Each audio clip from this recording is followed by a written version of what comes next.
You're either intentionally choosing to be in control of your own betrayal, you betraying yourself in a way that makes you feel like you were in control of your own waiting, but really it just looks like that.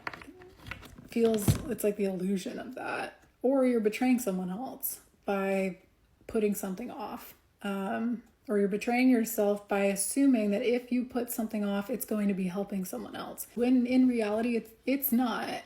And you're going to learn from the situation either way. So I want to see if there's any advice for you about how to approach whatever this thing is, because you're getting a green light or you're about to see this opportunity come forward.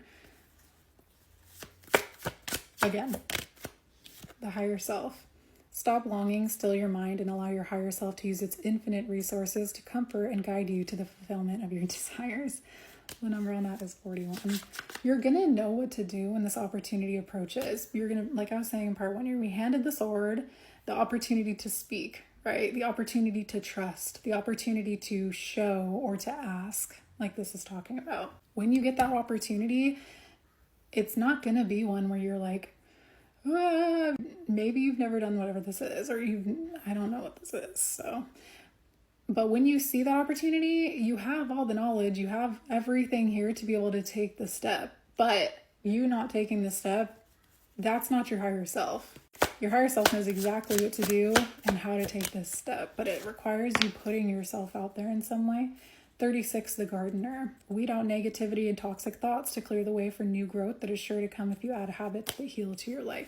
You've been on this path. You've been doing things or implementing things, or you've taken courses, or you've made the right connections, or you put yourself out there in certain ways to learn how to sort of position yourself for this opportunity. And this seems like a really pivotal thing for you.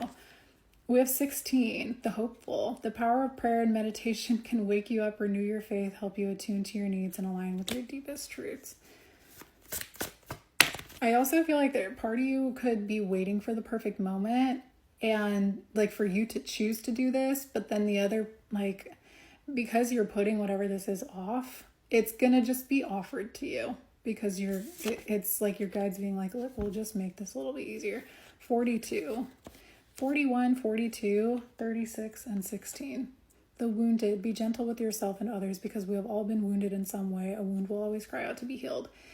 I do think that you approaching whatever this is, being courteous or having, I don't see it as like gentle, but doing it in a way that it's like, do it in a way where you just know and affirm for yourself that you are a compassionate person, that you are an understanding person, and that you don't have to worry about proving that, and nobody's going to accuse you of not being that. And if they do, it is what it is.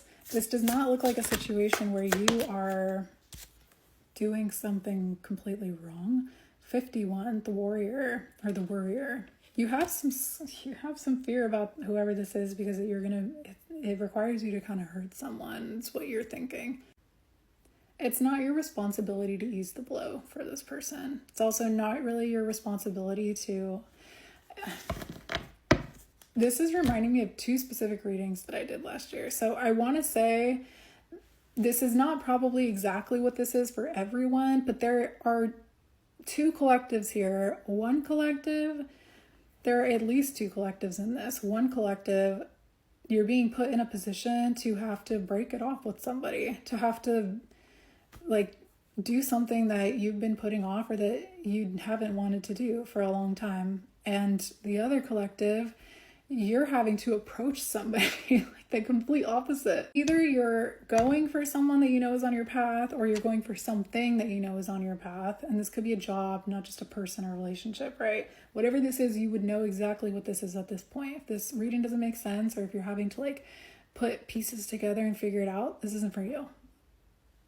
Just make it easy. Either this person that you're going to, you have to say something or do something or let them down in some way.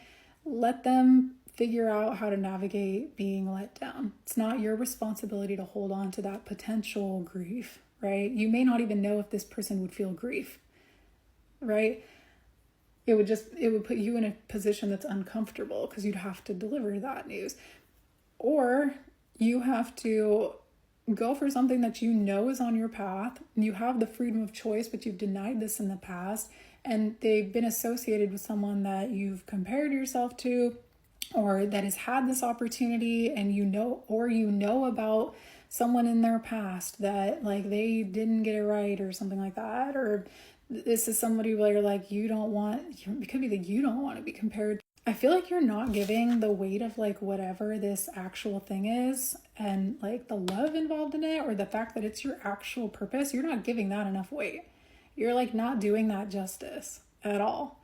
You're not doing yourself justice. Whatever this is, it seems like you've earned it.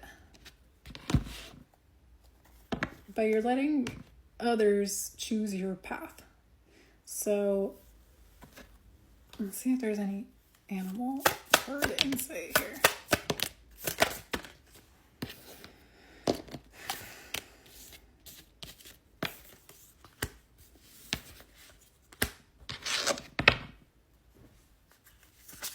The moth, the scorpion, the tarantula, and the crocodile.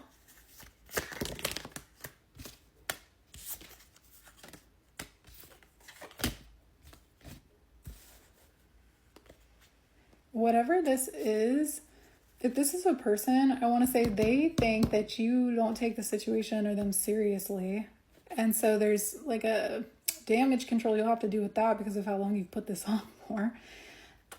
Or if this is an opportunity, like a job or something that you already have the qualifications for, but you're not doing it, you can have all the qualifications in the world, but if you're not like walking the walk and you just keep talking about it, people are starting to maybe not take you seriously, or you're going to notice that starts happening. Like I was saying in another part, people might be starting to kind of fall off, or they might be like, going and doing certain things or branching out in their life, and you're just like not connected with the same people anymore. I think that this is something where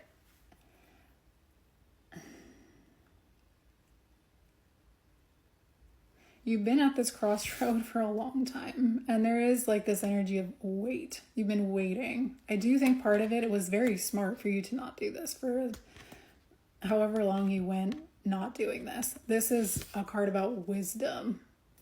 This is, your higher self was telling you to wait when you got this opportunity the first time. This time, that's different. The moth and the scorpion also, this is like, this has not been easy. And there's been some resentment that's it's getting to the point where maybe you are feeling resentment for yourself or for the position that you're in. And I think that is where you're not gonna being forced to rip the Band-Aid off, because that feels like it's against our will, but it's not. It's because you chose your free will to do something differently the whole time.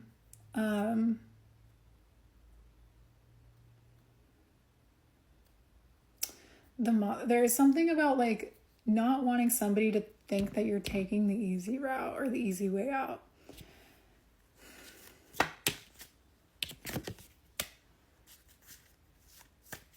The mouse card is saying like you can't control this person's perception.